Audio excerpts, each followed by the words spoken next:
Hi all, welcome back to my channel. Egg కారం పులుసు ఎలా తయారు చేసుకోవాలో చూద్దాం. చాలా యమ్మీగా అండ్ థిక్ గ్రేవీతో. నేను ముందుగా 3 ఎగ్స్ ఉడకబెట్టుకొని వాటికి ఉప్పు, కారం, ధనియా పౌడర్, పసుపు యాడ్ చేసి పెట్టుకున్నాను. 1 కప్ ఉల్లిపాయలు, కరివేపాకు, కొత్తిమీర, అల్లం వెల్లుల్లి పేస్ట్, పసుపు, పచ్చిమిర్చి, చింతపండు, కారం, ఉప్పు కావాల్సిన ఇంగ్రీడియంట్స్. స్టవ్ ఆన్ చేసుకొని బాండి పెట్టుకొని అందులో ఆయిల్ వేసుకొని ఎగ్స్ ఫ్రై చేసుకుందాం. ముందుగా ఎగ్స్ ఫ్రై అయినాక తీసేసి అందులోనే పోపు దినుసులు, కట్ చేసి పెట్టుకున్న ఆనియన్, చిల్లీ వేసి ఫ్రై చేసుకుందాం. నెక్స్ట్ అందులో అల్లం వెల్లుల్లి పేస్ట్ వేసి అది కూడా మంచిగా ఫ్రై చేసుకుందాం. కలుపుతూ ఫ్రై చేసుకోవాలి. అందులో పసుపు కూడా యాడ్ చేసుకొని మంచిగా ఫ్రై చేసుకుందాం.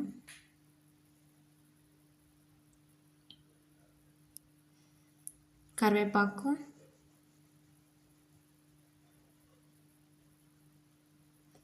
ఆనియన్ మంచిగా సాఫ్ట్ అయ్యేంత వరకు కుక్ చేసుకుందాం లిడ్ క్లోజ్ చేసుకొని.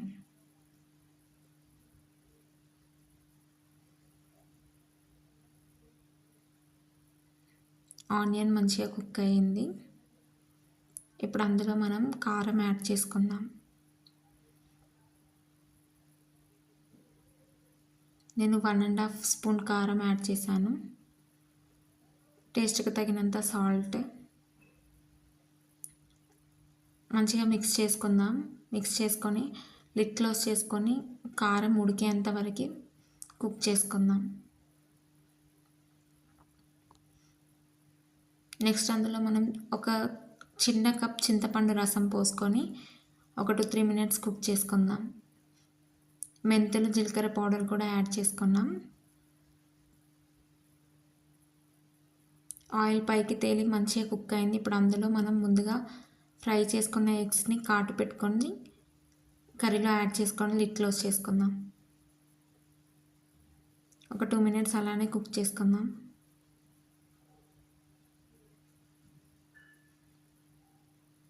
ఈ కర్రీ సూపర్ గ్రేవీతో థిక్గా చాలా బాగుంటుంది. ధనియా పౌడర్ యాడ్ చేసుకొని కొత్తిమీర యాడ్ చేసుకొని కలుపుకుందాం.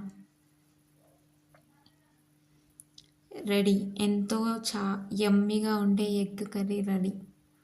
ఎగ్ పులుసు చపాతీలోకైనా అన్నంలోకైనా చాలా బాగుంటుంది. కంపల్సరీ ట్రై చేయండి. దీంట్లో మెయిన్గా జీలకర్ర, మెంతుల పొడి చాలా మంచి టేస్ట్ ఇస్తుంది కర్రీకి. Egg curry ready.